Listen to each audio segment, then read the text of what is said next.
Ողջույն 24-ի եթերում հետագիծ Նևես Նարեկ Գալստյան, այս բան ես հյուրընկալել եմ Հանրապետական կուսակցության գործադիր մարմնի անդամ խորհրդարանի նախկին փոխնախագահ Էդուարդ Շարմազանովին, պարոն Շարմազանով ողջունում եմ եւ շնորհակալ եմ շատ հրավերս ընդունելու համար։ Պարոն Շարմազանով, այսօր գիտեք ոնց այդ հայ-ռուսական հարաբերությունները սրտի կարդիոգրամային են սկսել նմանվել Փաշինյանական իշխանության օրոք, ասես բարձանում, իջնում, այսօր այդ իջեցման գործընթացի վկայադարձանք, այսպես արտգործնախարար Միրզոյանը կոչ արեց Ռուսաստանին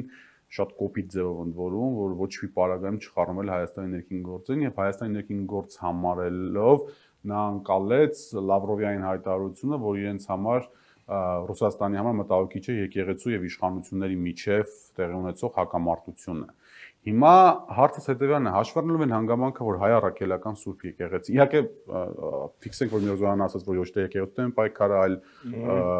առանձին հոգեվորականների իրավական եւ այլն, նրան կանադառնան, բայց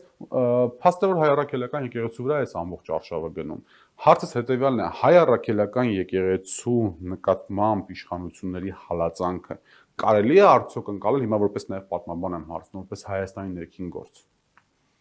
Շնորհակալ եմ հրավերի համար, գամ երկրորդ հարցից, միանշանակ ոչ, որովհետև հայ առաքելական եկեղեցին դա առաջին քրիստոնեական պաշտոնական եկեղեցին է, եւ հայ առաքելական եկեղեցու դերը եւ արժեքային, եւ բովանդակային, եւ աշխարհաքաղաքական շատ մեծ է, ինչու որովհետև հայ առաքելական եկեղեցին ներկայացնում է ողջ հայությանը, ոչ միայն Հայաստանի Հանրապետության քաղաքացիներին, առաքելական եկեղեցու զավակներին, այլ նաեւ ողջ հայությանը։ Եվ հայության մեծ մասը ապրում է Հայաստանի սահմաններից դուրս։ Եվ վեհափառ հայրապետը նա հայ ազգի վեհափառն է, ոչ թե Հայաստանի Հանրապետության քաղաքացիների միայն։ Եվ հաշվի առնելով նաև այն հանգամանքը, որ մեր եկեղեցին ունի շատ մեծ նշանակություն քրիստոնեական աշխարհում։ Ընդհանրապես մի բան, հա, Երուսաղեմի 4 թաղամասերի 5 Երուսաղեմի 4 թաղամասերից մեկը հայկական թաղամաս է, որտեղ գտնվում է մեր նվիրապետական աթոռը Երուսաղեմի պատրիարքանը Սուրբ Հակոբի վանքը։ Այսինքն, եթե Երուսաղեմում կա մահմեդական, հրեական, քրիստոնեական եւ առանձին հայկական թաղամաս, դա հենց այնպես չի լատին։ Այո, դա այդպես է կոչվում, գրում է Խրիստիանский կվարտալ, մուսուլմանский կվարտալ, եվրейский կվարտալ, արմյանский կվարտալ, դրանց է։ Եվ չմոռանանք Բեթխեհեմում եւ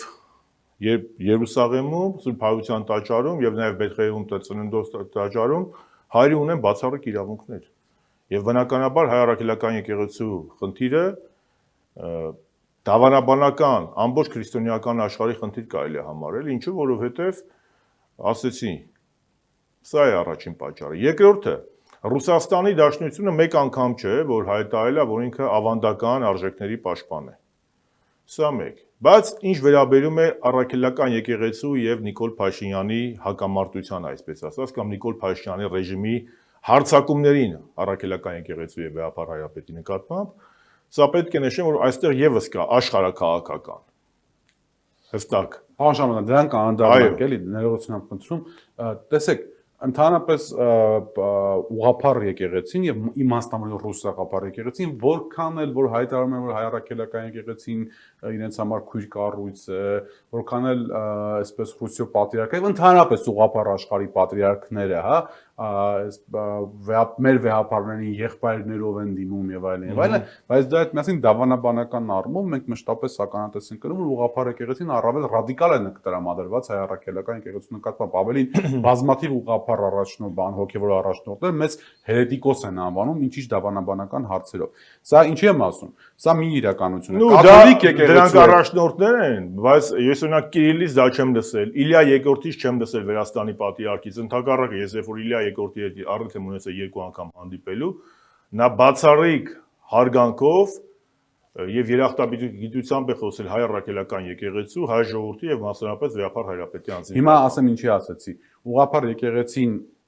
ընդհանրապես ուղղափառ եկեղեցին ոչ միայն հայ առաքելական եկեղեցու քրիստոնեության այլ դավանաբանական ճյուղերի նկատմամբ առավել ռադիկալ է տրամադրված, չնայած մեծ եկեղեցի է քրիստոնեության հիմնասյուն եկեղեցիներից մեկն է։ ի տարբերություն կաթոլիկ եկեղեցին շատ առավել մեղմ է դավանաբանական հարցերում խնդիրներ հարուցում, խնդիրներ ստեղծում հայ առաքելական եկեղեցու հետ, բայց մենք Ռուսաստանից ենք լսում աջակցության խոսքեր ուղղափառ եկեղեցու նկատմամբ, մինչև հիմա կաթոլիկ, ասենք օրինակ Վատիկանը որևիցե մեկնաբանություն այս հարցում չեմ տվել, իսկ կաթոլիկ աշխարհի հիմնասյուներից մեկը Ֆրանսիայի նախագահը աջակցում է Նիկոլ Փաշինյանին, ինչ իսկական դավանաբանությունը եւ քրիստոնեական արժեքները սերն ու համերաշխությունը քաղաքականությանն են զիջում իրենց տեղ, հա, այսօր։ Ես կարծում եմ այս աջակցության մեջ Մակրոնի եւ առհասարակ կաթոլիկ եկեղեցու լռության մեջ ոչ միայն դավանաբանական բաղկացուցիչն է առաջնային, այլ աշխարհակաղակական բաղկացուցիչը ակնհայտ է, որ Հայաստանի Հանրապետությունը փոխում է իր աշխարհակաղակական վեկտորը, հեռանում է Ռուսաստանից, սա ակնհայտ է, եւ այստեղ եկեղեցու դերը շատ մեծ է, եւ բնականաբար դրանով է պայմանավորված, որ նաեւ կաթոլիկ երկրներից մեկի առաջնորդը Էմանուել Մակրոնը իր աջակցությունն է հայտնում Նիկոլ Փաշինյանի փաստացի անօրինական գործողություններին։ Եվ դրանով են պայմանավորում, եւ երկրորդը ես հաղորդման սկզբում նշեցի, սա աշխարհակաղակական խնդիր է։ Եթե ուշադիր լինեք, բոլոր նրանք, ովքեր որ քննադատում են Վեհապար Հայրապետին կամ Սրբազաններին, բացի այդ կուսակրոնության թեմայից, որ ընդամենը շոուի համար է արվում կամ հասարակ քաղաքացիներին իրենց կողմը քաշելու համար, դա քաղաքական եւ քարոզչական հնարք է, կարմիր գծով գնում է աշխարհակաղակական բաղկացուցիչը Ռուսաստանի ազդեցության տակ է, KGB-ի հետ է շփվել եւ այլն եւ այլն։ Այսինքն նույն այն հոգեվորականները, ում մասին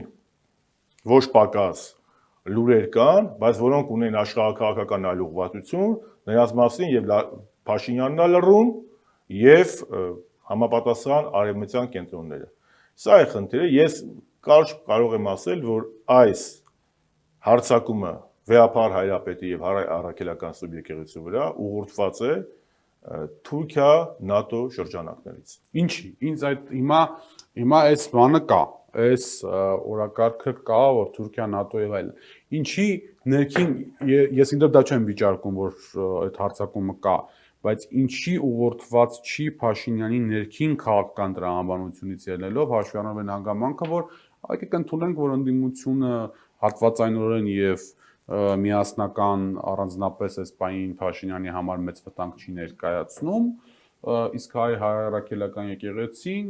որպես դիմադրության սյուն մեծ վտանգ է ներկայացնում։ Ինչի ինքը դա չի անում ներքին քաղաքական տրամաբանություն ուզելով, այլ անմիջապես բերում կապենք Թուրքիայի եւ այլ բացատրեմ ուժերի հետ։ Փորձեմ բացատրել, պարոն Գալստյան, տեսեք։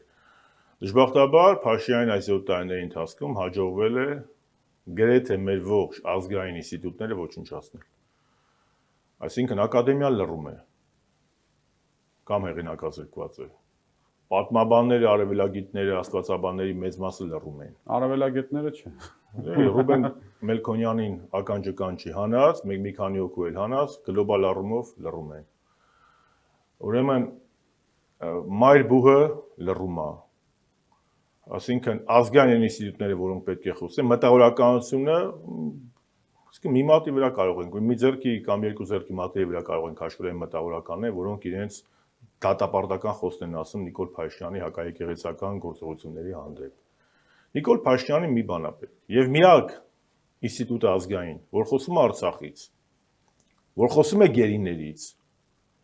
որ խոսում է ցեղասպանության միջազգային ճանաչումից, մնացել է հայ առաքելական սուբյեկտին։ Եվ դրա վառապացույցը Ժնևում տեղի ունեցած համաժողովներ, որտեղ Վեհապար Հայրապետը հստակ խոսեց մեր ազգային պահանջատիրությունից, խոսեց եւ գերիներից, եւ Արցախի վերադարձից։ Այսինքն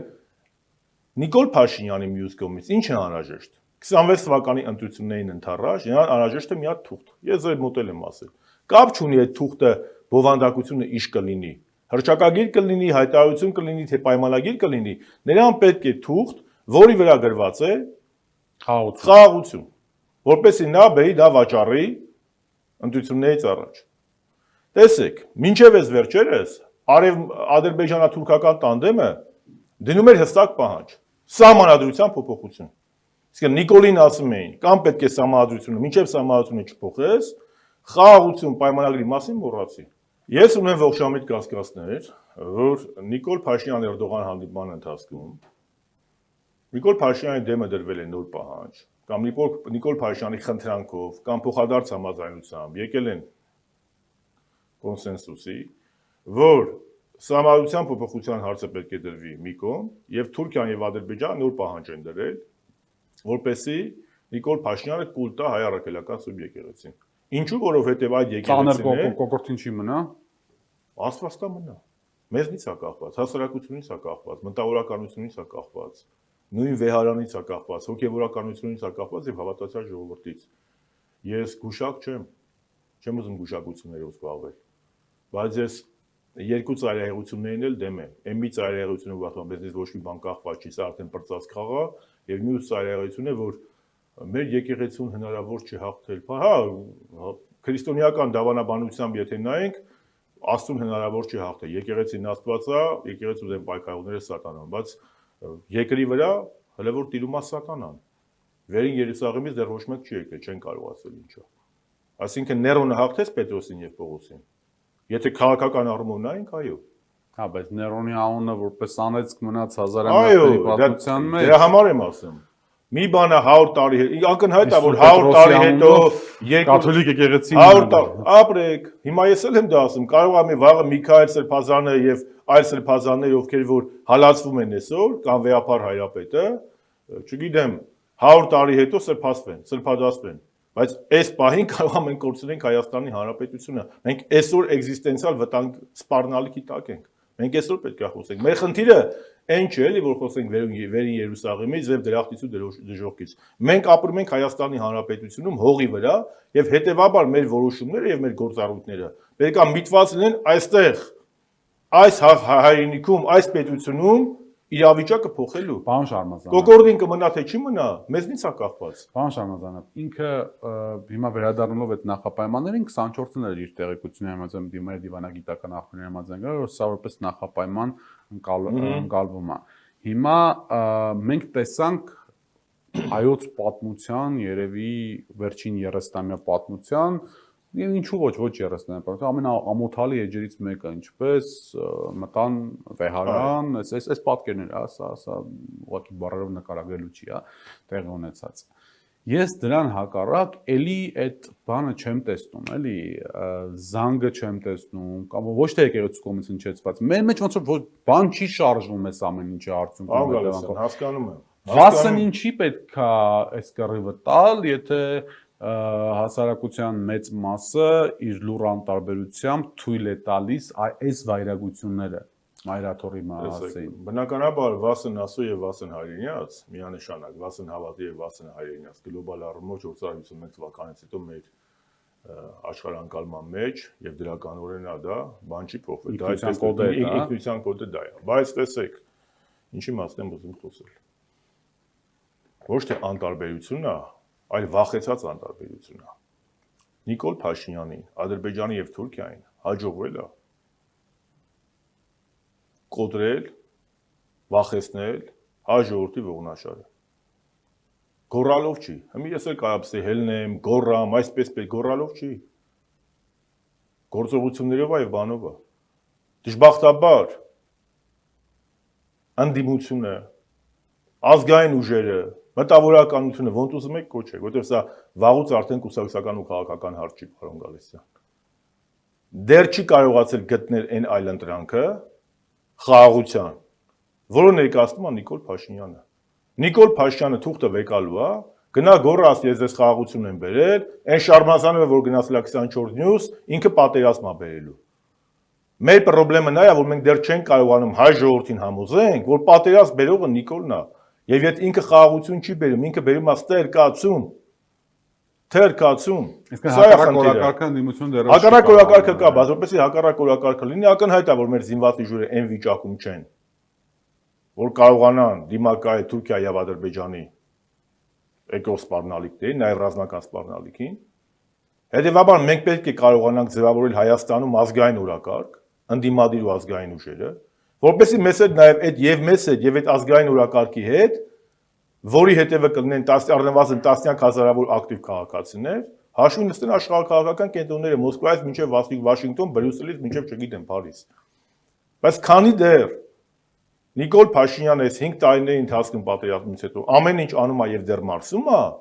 քաղաքական իմաստով։ Հետևաբար աշխարհակաղակական կենտրոններն էլ մեր ընդդիմության ասածը շատ դուր չեն ընկալելու։ Կարող է դու ճիշտ ասես։ Ճիշտը պատածակում, երբ որ այդ ճշտի հետևը ուշ կա։ Այսինքն մեզ պետք է Աշխարհը այսօր օրակարգ ու փաստի առաջ կանացել։ Այո, մենք պետք է ձևավորենք մեր հայկական օրակարգը, հայկական օրակարգը շատ հստակ է, որ հայ ժողովուրդը հաշտ չէ, ես այն օրը գրել եմ իմ Facebook-յան էջում։ Մենք ինձ էլ մեջտ եմ ասում, ոչ թե այս ժողովրդի վրա եմ գցում, չէ, բոլորս միասին մենք պետք է ի վերջո այս ժողովուրդը, մեր հասարակությունը, էլիտան ապացուցի, որ մենք հաշտ չենք Արցախի հայաթափման, Արցախի հանձնման, Հայաստանի թրքացման եւ Հայաստանը թուրք-ադրբեջանական պրախադնոյդ որ դարձնելու օրակարգի հետ Նիկոլ Փաշյանը ոչ մի բան այլևս չի ཐակցնում։ Ինքը Հայաստանը դարձնում է թուրքական վիլայետ։ Մենք ինչ ենք ասում։ Իրանց հացեք ասում են ինքնիշխանություն են բաց։ Դե հիմա իրանց երևի իրանց ինքնիշխանությունը հապկից դուրս գալն է, ռուսական ռազմաբազան հանելն է, Արցախից հրաժարվելն է։ Դա մեկնաբանության հարց է։ Բայց մինչև այս կողմը Նեժդեից խելացի չլնեմ էլի ասել է, ուժն է ծնում իրավունք։ Դա ինչ է նշանակում։ Որ իրավունքը որի հետևը ուժ չկա, ինքը չի կարող կիրառվել։ 88-ի շարժումը ինչ է հաջողվել։ Որովհետև Ղարաբաղ կոմիտեն Լևոն Տեր-Պետրոսյանը, որ գալիս էր միտինգի կամ Վազգեն Մանուկյանը 5 հոգով չէր էլի։ Ամբողջ Երևանը լցված էր փողոցներում։ Հա, բայց պարոն Եվ բոլորը հաշվի առան դա։ Պարոն Շարմազյան։ Իսկ կանոնել ասել չի հաջողվի, ասելով չի լինում, պետք է անելով չհաջողվի։ Այստեղ հարցը գիտեք որն է, որ երբ որ բերում ենք 88-ի հետ պարալելները, զուգահեռները, մենք 88 թվականին ենթադրում եմ, էլի, որ այլ հասարակություն բովանդակային առումով այլ հասարակություն ունենք, հիմա լրիվ ժամանակները տարբեր էին, դա եմ ասում, պարոն Գալստյան։ Մենք մեր 88-ի հասարակությունը կներեք, ինքը 45-ի Բերլինի գրավման ժառանգորդն էր։ Ինքը հաղթանակած հասարակությունն էր։ Իշքանոց ասելանք վայրահաճ էին, ասեն Բերլինի գրավումը մեզ հետ կապ չունի, դա մեծ հայնական պատերազմ չէր։ Հայ ժողովուրդը իր լուրջ ներդրումն է ունեցել ֆաշիզմի դեմ հաղթանակում։ Հայ դիվիզիան, միայն հայկական ազգային Թամանյան դիվիզիանը եղել զուտ ազգային դիվիզիան եւ Բերլինի գրավմանը մասնակցել Ռեյխստագի եւ երրորդը խորհրդային բանակի ամեն 5-րդ գեներալը ցակումով հայ ա եղել։ Եվ հայ ժողովրդի դերը շատ մեծ է եղել եւ 88-ի շարժման մասնակիցները եւ 92-ի մայիսի 8-9-ի Շուշի ազատագրողները եղել են Բերլին գրավողների ժառանգները եւ եթե ոչ ուղակի արժեքային առումով հաղթանակած է, այսօր մենք գահավիժում ենք։ Իսկ ինչպես Նապոլեոն դեր ասում, անհնար է կանգ առնել գահավիժման ժամանակ։ Պարոն Շարմազանով, հիմա նոր բան կա, իրենք փաստորեն Բագրատ arczepiskopos Գալստյանին եւ գործնակիցներին կալանավորելուց հետո հայտարարում են, որ Հայաստանում կանխվել է նոր հոկտեմբերի 27, Հայաստանում կանխվել է terrorism, հեղափոխություն, հեղաշրջման փորձ եւ այլն, ամբողջ աշխարհին այդ մեսիջներ են ուղարկում, որոշակի աջակցության նոտաներ են ստանում եւ այլն։ Հիմա ստեղ գիտեք ինչն է հետաքրքիր, որ 2016 թվականին պետական պահպանության ծառայության գնդի ժամանակ մարդիկ, որոնք որ ողջունում էին ՊՊՑ գնդի գրավումը, այսօր դարձել են ճակերտավոր ահաբեկչության դեմ, իսկ ՊՊՑ գնդի ժամանակ շատ առարկայական էր, մտան ու 4 մարդ սպանեցին, 4 հայ ոստիկան սպանեցին, էլի։ Այսինքն, ասածս ինչա, սրա դեմ ինչ հակակարություն կարելի է կիրառել, որտեվ հենց բերան պատմում են, այ դու տերորիստ ես, դու տերորիզմի կողմնակից ես եւ այլն եւ այլն։ Չնայած մենք տեսել ենք տասնյակ քրեական դեպքեր, երբ որ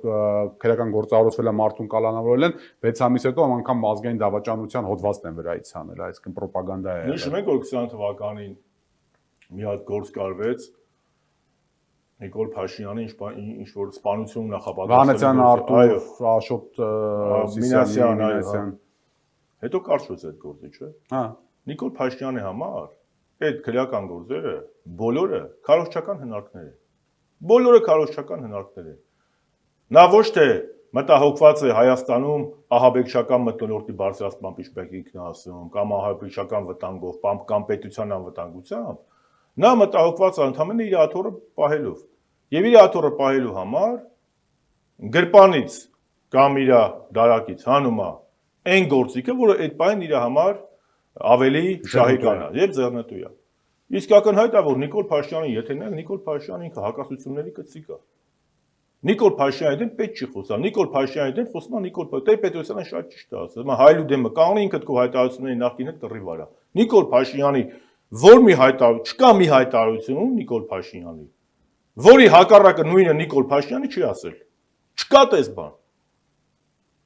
Պարոն Շարմազան, ես ասել Արցախը Հայաստանը եւ վերջ, հիմա բոլորից լավ ասում Արցախը Ադրբեջանը։ Կներեք, ասում է ես համայն հայության վարչապետն եմ, գնում եմ Թուրքիան, ասում եմ համայն հայության վարչապետը չեմ։ Կանգնում ասում է Թուրքիան գալիս է ավարտին հասնելու հայոց ցեղասպանությունը, ես ասում եմ ինչ հա թող մեզ Թուրանը լինի, ինչ խնդիր կա, Թուրանի ճամփեն։ Ասում եմ մենք ապրենք, համ էլ թողենք իրենք ապրեն։ Բահամին Եսիան հարց եմ տալի, այ Նիկոլ Փաշինյան 20 թվականի հոկտեմբերին դու չես եղել, որ ասել ես Թուրքիան, Էրդողանական Թուրքիան գալիս է Հայաստան, ավարտին հասնելու հայոց ցեղասպանությունը։ Դու ես չէ ախր ասել, ես չեմ ասել, Նարեկ Գալստյանի չի ասել, դու ես ասել։ Հետևաբար Նիկոլ Փաշինյանը ինքը իր մեր չունեցող մարդ է։ Առավոտը ժամը 8-ին կարա մի բան ասի, կեսօրին 12-ին լրիվ ուրիշ բան ասի։ Մենք իր ասելիքին չպետք է նայենք, մենք պետք է նայենք մեր ասելիքը որն է, մեր անելիքը որն է։ Ակնհայտ է, որ Նիկոլ Փաշինյանը պատերազմի հայտարարել եւ բացահայտ Հայաստանի 3-րդ հանրապետության բոլոր հիմքերին։ Այդ եկեղեցին էլ է դրա մեջ։ Այդ սահմանադրության մեջ է գրված, չէ՞ հայ եկեղեցու բացառիկ իրավունքը։ Անկախության հռչակագրի հետ եկեղեցին կապ ունի, Գարեգինը կապ ունի, կապ չունի, չէ՞։ Անկախության հռչակագրին է պատերազմը։ Անկախության հռչակագրում Արևմտյան Հայաստանա գրած ինքը դրանա պատերազմը։ Արադ լեռին է պատերազմը տարել։ Մեր պետության հիմքերին, Ղարաբաղյան շարժմանն է պատերազմը տարել։ Այս կուսակրոնության թեման ընդհանրապես թեմա է, որ շեղի օրակարգը։ Վերջ, կամ կուսակրոնությունն է խանգարել Նիկոլ, կուսակրոնության բանը ենթադրյալ խախտումն է խանգարել Նիկոլ Փաշինյանին, որ պարտվել է Ղարաբաղում, որ 5000 երեխու զոհ է տվել։ Որ այսօրվա Հայաստանի Հանրապետության 240 քառակուսի կիլոմետրը օկուպացված Ադրբեջանի կողմից, որ համաձայնվում է միջին միջանցքին եւ Հայաստան-Սարքի միջանցք, ընկեր ջան, դու հələ մի հատ քո սահմանության վերապահված գործառույթները կատարի, նոր ուրիշից խոսա։ Եվ երկրորդը, քո ինչ գործն է։ Եկեղեցու ներքին կանոնակարգը քո ինչ գործն է։ Դա նույն բանն է ներողություն ես, որտեղ ԿՊ-ից մեկը գականգնի ասի, ձեր փոխնախագահան ինչի Պողոսը, ինչի է Պողոսը, այլ ոչ թե Պետրոսը։ Կամ ես ասեմ Նիկոլ Փաշինյան, ինչու է քո ԿՊ-ում Վահագն Ալեքսյանը քո տեղակալը, այլ ոչ թե Ալեն Սիմոնյանը։ Դա ինչ գործն է։ Դա իրանց ներքին գործն է։ Հետևաբար սա ընդհանրապես նպատակ ունի քաղաքական օրակարգ շեղելու, իր դեմը Թուրքիայում դրվել է իմ տպավորությամբ այդ հարցը, որ պետք է ջախջախ այս եկեղեցին, որովհետև այս եկեղեցին իրեն հրճակել է ազգային ինքնության պաշտպան, եւ մինչեւ եկեղեցին չդադարի խոսել Արցախից, խոսել գերիներից, խոսել ցեղասպանությունից, խոսել հայ ազգային ինքնությունից, խաղաղության պայմանագրի չէ ստանալու։ Կարճ կոնկրետ։ Բայց խաղաղության պայմանագրը կարծում եք իրեն վերարտադրվելու հնարավորություն կտա ընտրություններում։ Միանշանակ։ Հնարավորությունները ավելի կմեծանան։ Հնարավորությունները կմեծանան, որովհետև տես Նարեկ ջան, մենք մի մեծ խնդրի առաջ ենք կանգնած։ Մենք ռացիոնալ ենք մտածում, իսկ վախը ինքը ռացիոնալ երևույթ չի։ Նիկոլը բոլորին վախացնում է պատերազմով։ Երբ որ մարդը խնդրի ունի իր երեխուն փրկելու, իր տունը փրկելու, պանիկայի, ինքը պանիկայա տարածում ամենտեղ, հետո էլ ասում է, ինքը պանիկան տարածում է, ինքն էլ ասում է պանիկայի միակ լուծողը ես եմ։ Կանխողը։ Երբ որ մարդը վախով է, երբ որ մարդը, որը 120,000 մարդ, որը հայրենիքից զրկվել է, 5000 զոհ տված ազգ, օկուպացված, ամեն րոպե ասում է, եթե սա չանենք թուրքը կգա ձեզ կուտի, եթե սա չանենք թուրքը Քարոշչակը մտոլորտը որ իրել է ասում։ Վախի մեջ է ինքը պահում։ Շատ բարդ է այդ քաղաքացիների հետ դու կարողանաս մտնել ռացիոնալ դաշտ եւ քաղաքական ծրագրեր քննարկես։ Դրա համար եմ ասում, մենք շատ բարդ է, ես պատրաստի լուծումը չունեմ։ Պատրաստի լուծումը նա է, որ այն մտահոգ քաղաքացիներով, այն 100,000-ները, որոնք 21-ին Նիկոլին զայն չեն տվել, որոնք 21-ից հետո դուրս են եկել փողոց, ամեն մեկը ոչ թե լուր անհամաձայնություն հայտնի, այլ ակտիվ անհամաձայնություն հայտնի։ Ես այդ տարբերակ չգիտեմ։ Պարոն Շարմազան, ներողություն, ինչպես ասում են, ընդհանրապես մի հատ հարց է, որ շատ հետաքրքիր է, էլի։ Քաղաքական, իրավական մասը չգիտեմ, կարողանաք բացատրել, բայց քաղաքական մասը կուզեմ։ Տեսեք, Փաշինյանը կալանավորում է Բագրատ arczepiskopos Գալստյանին, վերջի մի շաբաթվա ընթացքում Հայաստանում բոլոր հնարավոր փաշինյանական քարոզությունը, ահաբեկչությունը կանխվել ահաբեկչություն։ Հա, դե մենք տեսել ենք դեպքեր, երբ որ իրենք հայտարարել են, որ նա բանա պատրաստվել, վերջում քրական գործերը ջրվել է, հա։ 16 թվականի ՊՊՑ գունդը, որ մտան ու 4 հոգի մարդ սպանեցին, Հայաստանի հետորվա իշխանությունը չորակեցին որպես ահաբեկչություն, ինչի։ Ես իրավական մասնագետ չեմ Իրավական ես իրավաբանների հետ խորհրդակցել եմ, ասում են այնտեղ ոչ պակաս ծանր հոդված ադրված իրավական առումով, բայց ես իրավաբան չեմ կարող ասել, բայց դա ակնհայտ է, որ քաղաքական ահաբեկչության դասական օրինակ է։ Ուղղակի այդ ժամանակ այդ ահաբեկիչ բառը խուսափում էին, ինչպես միգուցե խուսափել են նրա համար, որպեսզի Հայաստանը չդառնա ահաբեկչական ահաբեկչություն ունեցող երկիր, որպեսզի Հայաստանի վարկանիշը, վտանգը, միջազգային հեղինակությունը չեմ կարող ասել, այլ բառերով են ձևակերպել, ես հետո իրավաբանների հետ խորհրդակցեցի, ասեցին, որ այն հոդվածները, որոնք դրվել է, մեղադրանք առաջադրվել է, ոչ պակաս լուրջ հոդվածներ են։ Այդ իմաստով կարող եմ ասել, բայց մի բան ասեմ, որ 16 թվականին կա կադրերը Նիկոլ Փաշինյանը արդարացնում է։ Եթե ասում պետք է հասկանանք ինչու են արել, պետք է սենց անենք։ Մի մարդ, որը փաստացի ՊՊՑ գնդի գրավումը եւ 4 ոստիկանի սպանությունը չի դատապարտել 16 թվականին, 9 տարի հետո լրիվ այլ բան ասեմ։ Բայց դա Նիկոլ Փաշինյանի համար բնական է։ Ասեցի, առավոտը կարա ասի Արցախ Հայաստանը եւ վերջ, Էրդողանը մեծ ցեղասպանում է, երեկոյան ասի Էրդողանը մեր մեծ աղբերն է, Հայաստան բանը Արցախն էլ Ադրբեջանը։ Պարոն Շարմազանով, այդ դեղատոմսի մասին եկեք խոսենք, էլի։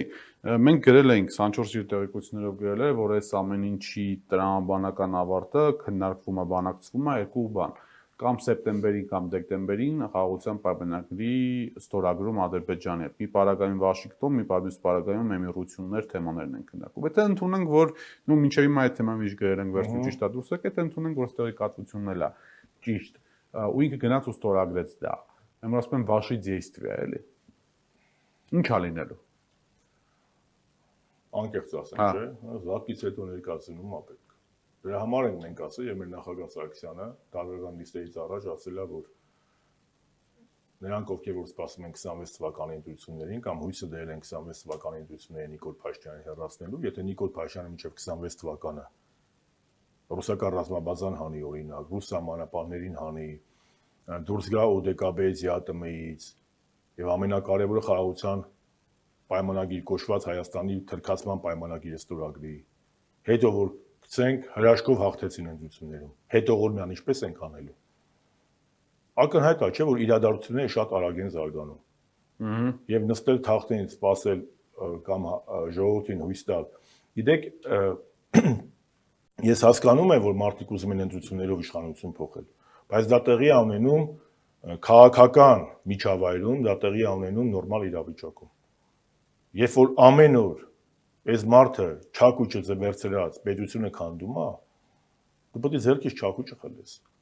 Որովհետև մինչև 26 թվականի ընտրությունները կարա ոչինչ չմնա։ Եվ երկրորդը, երբ որ մենք մեղադրում ենք հասարակությանը կամ բողոքում ենք, ասում ենք դե մարդիկ ակտիվ չեն, բայց այստեղ կա նաև մեկ այլ պատճառ։ Երբ որ քաղաքական դերակատարները կամ դրանցից ոմանք ընտրությունների մեսեջ են տալի ընտրություններին, որ 26 թվականին, այդ մարդիկ ենթագիտակցաբար կարող է իրանք չեն դա հաշվարկել, բայց այդպես է, այդ մարդիկ ենթագիտակցաբար մինչև 26 իրանք ուղեղին հրահանգ են տալի, որ մինչև 26 անելիք չկա, 26-ին նոր կհամախմբվենք։ Բայց մենք տեսանք, որ Նիկոլ Փաշինյանն ինքը 26-ին չի սպասում, հենց էս է խնդիրը, ինքը 26-ին չի սպասում։ Ինքը 26-ին չի սպասում, պարոն Շահմազյան, բայց այդպես է ընդդիմության են հատվածը, որը գնում է իմպիչմենտի հետևից։ Այո։ Հոդաբաշխ ճանապարհային քարտեզ չի ներկայացնում, թե ինչա պատկերացնում։ Հոդաբաշխ ճանապարհ, տեսեք, պարոն Գալստյան, այնպես չի, որ իրավիճակը այնպեսին է, որ պատրաստի ռեցեպտներ կան Նիկոլ Փաշինյանին հեռացնելու։ Հնարավորություն տալիս է սահմանադրությունը։ Սահմանադրությունը տվել է մի քանի ճանապարհ Նիկոլ Փաշինյանին հեռացնելու։ Կամ լավ, Նիկոլը չի, ես եմ օրինակ, լավ, Վլադ վարչապետը հեռացնում է։ Դրանից մենք իմպիչմենտը եւ ամենաիրատեսականը։ Ինչու՞, որովհետեւ եթե հրաժարականը դա Նիկոլ Փաշինյանից է կախված, իմպիչմենտը իրանից կախված չի, բայց իմպիչմենտը իրանից կախված չէ։ Ձայն է, 54 ձայն։ Դե լավ, հիմա որ չկա դեռ 54 ձայնը, ընդհանրապես կա այս պահին 6 ձայն, մյուս թղթի վրա էլ 28 ձայն, թե մյուս թղթի վրա էլ 2 ձայն։ Հիմա եթե նույնիսկ գումարենք, ասենք ոչինչ չանենք, չէ, անենք, անելու դեմ չեմ, անել, բայց դեպի ուրա տանում է տանել, այս է հարցը, էլի հարցերի հարցը։ Ես կարծում եմ, որ մի բան ակնհայտ դարձավ, որ Հայաստան դաշինքի մեր գործընկերները ովքեր որ առնվազն 1 ամիս առաջ հայտարարում էին, որ impeachment-ի գործընթացը անլուրջ գործընթաց է, ստորագրելով եւ առաջարկելով ստորագրել impeachment-ի փաստաթղթի տակ կապ չունի ում տեխնատը։ Միքայել Սրբազանի Այո, այդ դեպքում իրանք ընդունեցին, որ իրանք սխալվում են, մենք ճիշտ ենք, որ impeachment-ը անլուրջ գործընթաց չի։ Եթե անլուրջ գործընթաց էր impeachment-ը, ինչու Հայաստան դաշինքը առաջարկեց ստորագրել X տեխնատուի օգտին։ Բացատրեմ ինչի։ Որովհետև Միքայել Սրբազանի կալանավորումը հանդես կարող էր դառնալ այն տրիգերը, որի շուրջ ժողովրդական զանգվածները կարող են Հետևաբար էլ մենք ճիշտ ենք, չէ՞։ Մենք չենք ասում ամեն կերպ այս տեխնատը։ Մենք առաջի մի ամիսը տեխնատու չենք առաջադրում։ Իրանք էինք ասում։ Հետևաբար, եթե իրանք մի ամիս առաջ իրանք կանխատեսումներում սխալվել են, մի ամիս հետո կարող է մի հատ չէ 11 հատ նման տրիգեր լինի, որի միանան նաև ԿՊ-ի պատգամավորներ։ Այս է էլի այդ հարցերի հարցը, ԿՊ-ի պատգամավորներ, որին միանան մարդիկ, որոնք որ այս պահին, չգիտեմ, էլի, կրծքով պաշտպանում են։ Եթե նախկին մեղադրող դատախազներից մեկը Մարիա Թորում աղոթում է հոգևորականների հետ։ Հա, Քոչարյանի գործով մեղադրող դատախազներ։ Դե Պետրոս Պետրոսյանը։ Այո, մենք քրիստոնեական աշխարհում ենք ապրում եւ ապաշխարությունը դա հնարավորություն է։ Այնպես չի որ մարդը պետք է միշտ նույնը մնա։ Քրիստոնեական բարոյախոսության իմաստը նա է, որ վատ էներգիան դառնում է դրական էներգիա։ Պողոս Առաքյալի օրինակը՝ սավուղներ, քրիստոնյաների հալածողը եւ դարձավ Պողոս Առաքյալ։ Այսինքն մենք այն կանխամտածված վարկածով չենք առաջնորդվում, էլի որ վсё, սրանք կոնչենի մարդիկ են, որևէ մեկը չի կարող այսքան գալ, չէ, այդպես չի։ Մարդը փոփոխության ենթակա է, մարդը ենթակա է վերարժևորելու իր գիտելիքները եւ իր արժեքային համակարգը եւ յուրաքանչյուրը հայ մարդիկ են եւ ես հուսով եմ, որ նաեւ ժողովրդի ճշմարտ արդյունքում, առանց ժողովրդի ճշմարտ արդյունքի եւ պրեսինգի չի կարող դա լինել, այդ մարդիկ կհասկանան, որ իրանց պետությունն էլ է կործանվում, իրանց երեխաների ապագան էլ է կործանվում, այս 50-ամյա երիտասարդի հակահայկական գործունեության արդյունքում։ Եկեղեցու վրա հարձակումը անգամ դա կարողացավ մի սեղանի շուրջ համախմբել ամբողջ ընդդիմադիր քաղաքական դաշտը։ Ինչ պետք է լինի, որպեսզի այդ համախմբումը տեղի ունենա։ Ընդ որում ես համախմբում ասելով ի նկատի չունեմ դες բարձր բառեր վերամբարձրել, կոնկրետ նպատակի ասենք պաշտպանել եկեղեցուն, ոչ խորհրդաձևավորվել, չգիտեմ, եկեղեցու պաշտպանության, ոչ ինչ որ ակտիվ բան կա, ոչ ինչ որ օրինակ պայմանական 3 նախագահների կոնսենսուսային հանդիպում կա, ի պաշտպանություն եկա, առանձին բոլորը անում են, բայց եթե մենք ասում ենք, որ եկեղեցի մեր ինքնության վերջին պատվարն է, ուրեմն պետք է ամեն ինչ անենք, որ այդ վերջին պատվարը չընկնի, չէ՞։ Պարոն Գալստյան, ես չեմ ուզում հիմա ինձ դնել ամենագետի տեղ եւ ներկայացնել ինչ պետք է անենք, եթե իմանայի ինչ պետք է անենք, ոչ թե կգա այստեղ, այլ կանեինք։ Բայց մի տարբերակ կա համախմբվելու, տարաձայնությունների մի կողմ դնելու եւ պայքարելու իշխանապողության համար։ Եկեղեցին եւ ազգը եւ հանրապետությունը պաշտպանելու լավագույն միջոցը իշխանապողությունն է։ Մի բան նայենք, որ չգիտեմ, ինչ որ արտաքին ուժեր միջամտեցին կամ ներքին ուժեր միջամտեցին, Նիկոլ Փաշինյանն ու Գարեգին Վեհափառը էլի մի քանի ամսով կամ մի տարով, ինչպես եղել է, մորատորիում հայտարարեցին եւ մեկը եւ այս պահին սարսվում է փոխհրաձգություն դադարեցին։ Իսկ Նիկոլը որպես սպառնալիք եւ նիկոլիզմը դադարում է լինել։ Մոռանում ենք, որ Արցախ Նիկոլի հերրասման գլխավոր պատճառը Արցախի հանձնումն է։ Մնացածը հետևանք են։ Երրորդ հանրապետության քանդումն է։ Համի գցենք ինքը եկեղեցու վրա չի հարձակվում։ Արցախի 120,000 մեր հայրենակիցների բռնագաղթը օքեյ ենք դրա հետ։ Արցախի հանձնման հետ օքեյ ենք։ Չէ, բայց 5000 զոհի հետ օքեյ ենք, այն ամեն անգամ նոր պատնեշենք։ Դե դա մեկ ասիկը ոչ թե Դուք Բերտն անկնում, հետո Միշնաբերդը, հետո մնացածը։ Մենք պետք է պատճառը վերացնենք, ոչ թե հետևանքը։ Պատճառը նա է, որ 18 թվականին Հայաստանում տեղի ունեցել Բոլտոնյան թուրք նատոական հեղաշրջում, որի նպատակն է եղել Բոլտոնի ձևակերպման ասեմ, հայ ժողովրդին համոզել, Հրաժարվել իր ազգային ու պատմական պատմական գաղափարներից։ Բոլտոնյան թուրք-ադրբեջանական հեղափոխությունն ա եղել, բայց վրոձի կներեք, էլի հիմա ես էլ եմ հայ-ռուսական հարաբերությունների կողմնակից, բայց այնուամենայնիվ եկեք ֆիքսենք, ասենք, որ քանի անգամ է Ռուսաստանի Դաշնությունը պահել եւ պահպանել Նիկոլ Փաշինյանին։ Պարոն Գալստյան, դրա մասին առաջիններից մեկը ես եմ խոսել դեռևս 21 Դե եթե բա Բոլտոնյանն է թուրքականն է, նատոյականն է, ոչ, որովհետեւ Նիկոլ Փաշինյանը իզմեր չուներ։ Ինքը պատերազմի ժամանակ մորը չմոռանանք, որ 19 հոկտեմբերի ինքը ուներ հնարավորություն կանգնեցնելու պատերազմը, ընդունելով Ռուսաստանի Դաշնության նախագահի առաջարկությունը, որին Ալիևը համաձայնություն էր տվել, եւ ըստ որի Շուշի մնալու էր հայկական։ Եվ Ղարաբաղի ադրբեջանացման մասին խոսք անգամ չկար, տառը չկար։ Ինքը հրաժարվեց։ Ինչու հրաժարվեց։ Որովհետեւ իր արևմտաթուրքական կուրատորները ասել էին, որ Ռուսաստանի միջնորդությամբ չլինի, սպասի տեսնենք ինչ կլինի։ Սպասեց մինչև նոյեմբերի 9-ը մինչև գրավեն Շուշին, նոր ստիպված տեսավ ԱՄՆ-ից բրծացա, նոր ստորագրեց։ Մինչև 22 թվականի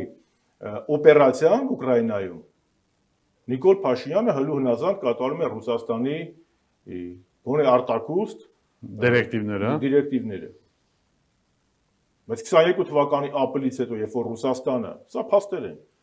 սկսեց անհաջողություն կրել Կիևի եւ Չեռնիգովի ճակատներում եւ հետ քաշեցի զորքերը, Նիկոլ Փաշինյանը ռուսական հարթակից իզմեր չունենալով թռավ Շարլ Միշելի եւ Մակրոնի հարթակը։ Եվ շատ վատ մեսիջ կա այս խորհրդավորություն կա Մակրոնի մեսիջների մեջ։ Մակրոնը այն մարդն է, որը մարմնավորում է Պրագայում Արցախի հանձնումը։ Ես վախենամ, եթե Հայաստանը համաձայներ դրան, Մակրոնը ինչի՞ մեր սպիտակ սիրուն աչքերով պետք է դրան համաձայնություններ կանգնել։ Ով ասել պետք է նշազողնի չեսնեք։ Այս ամեն ինչը ըստիս, նաև պատճառը նաև նա է, որ Նիկոլ Փաշինյանը չարդարացնելով ռուսների սխալները, ես դրա մասին շատ եմ խոսել, բայց պատճառներից մեկը նաև նա է, որ Նիկոլ Փաշինյանը նոյեմբերի 9-ի հայտարարությունը մի կողմ դրեց, թռավ արևմտյան հարթակ եւ սկսեց ուղիղ բանակցել Ալիևի հետ։ Եվ դրա համար էր հանրապետական կուսակցությունը իր գործադիր մարմնի հայտարարությամբ ասում, որ անթույլատրելի է ուղիղ բանակցությունները, որովհետև ինչպես Ալիևն է ասում, այնտեղ բանակցություններ չկան, այնտեղ մենախոսություններ, ասում ես ասում եմ, իրանք լսում են։ Միշտ օրը ինչի համար է, միշտ օրը ինքը երաշխիք է։ Գարանտիա որպես դա վատ երաշխիք է, լավ երաշխիք է, բայց ինքը երաշխիք է։ Իսկ այսօր ինչ է արել Փաշինյանը, ինքը որպես երաշխավոր ու մանտրել Ռեջեփ Թայիփ Էրդողանին։ Հիմա հայ ժողովուրդը շատ պարզ, պետք է շատ ռացիոնալ, հանգիստ, առանց հայհոյանքի, առանց բանի եմ ասում։ Դուք ուզում եք մնալ 91-2018-ի Հայաստանի նման, որտեղ Հայաստանը գործ ուներ կամ դառնալ, թե ուզում եք Հայաստանը դառնալ թուրքական աշխարհի մաս։ Նիկոլ Փաշինյանը շատ պարզ առանց թաքցնելու Հայաստանը դարձնում է թուրքական աշխարհի մաս։ Էլ ոնց ասել մարդը։ Հիմա հայ ժողովուրդը պետք է որոշի։ Ես համամիտ չեմ, հաշ չեմ։ Միգուցե նաև իմ ծագմամբ, որովհետև թե հունական մասով, թե հայկական մասով ես հայնասկված մարդ եմ։ Այո, ես այդ պատմական հիշողության կրողն եմ։ Եվ որպես լոռեցել, որպես Հայաստանի քաղաքացի եմ, մեծագույն հայերից մեկի Հրանտ Մաթևոսյանի ասածները այսօր ամենաարդիականն են։ Մարդու անասունի արանքում հիշողությունն է։ Տարբերությունը։ Նիկոլ Փաշինյանը ուզում է մեզ մեր հիշողությունից կտրի։ Եվ ըստ Հրանտ Մաթևոսյանի, եթե մենք մեր հիշողությունից կտրվենք, դառնում ենք ինչ? Անասուն։ Հիմա մենք պետք է որոշենք։ Մարդ ենք մնում, թե մեծը Մաթևոսյանի ասած վեր ենք ասում անասունի։ Կարճ կոնկրետ։ Շնորհակալ եմ շատ։ Հրավերս ընդունելու հետաքրքիր զրույցի համար իմ հյուրն էր Հանրապետական կուսակցության գործադիր մարմնի անդամ, խորհրդային նախկին փոխնախագահ Էդուարդ Շարմազանովը։